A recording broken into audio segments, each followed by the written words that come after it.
Over the last week, the initial pool of 225 potential jurors has been narrowed to about 85. On Monday, the defense and the prosecution began to question the potential jurors in open court, in what is called voir dire, after an initial round of screening from Judge Charlaine Olmedo.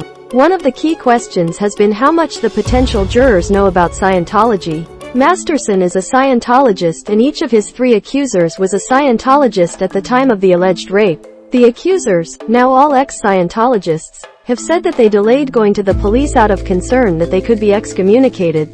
Scientology is not a party in the case, but you're going to hear about it, Cohen said. Whether you feel so strongly about your religion, or so strongly against other religions, that's going to be an issue. Over the last several days, numerous jurors have said that they have seen or read something about Scientology.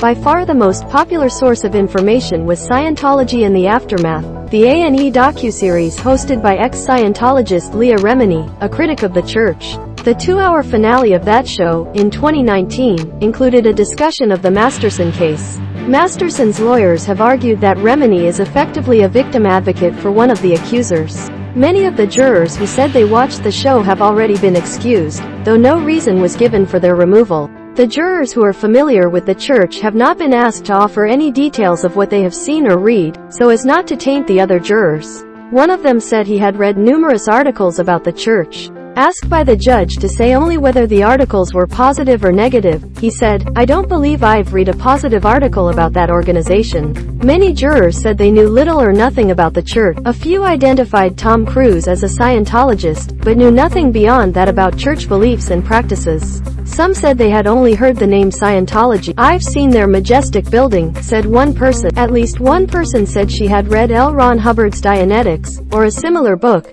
and others said they had seen ads promoting Scientology. A couple said they had seen TV ads in which LA mayoral candidate Rick Caruso attacks rival Karen Bass for appearing at a Scientology event. Only 2 jurors said they had ever met a Scientologist. One said he worked at a company in the 1990s where the owner, and most of the staff, were Scientologists. He said his co-workers didn't talk much about their religion. "I may have asked," the person said. Another juror said that he had friends who had left the church and who had complaints about it.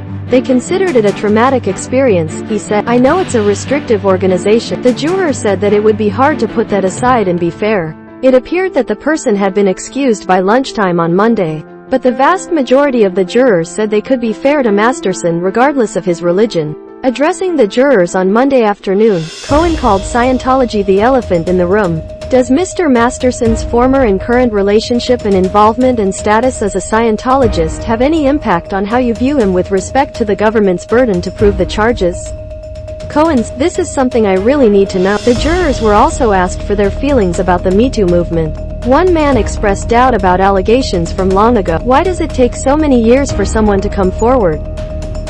Another man, who described himself as a feminist, said he felt an inclination to support an accuser's testimony. "I think a victim that has the courage to take the stand, there may be some element of truth," he said. Cohen thanked him for his honesty. "That is voir dire," Cohen said.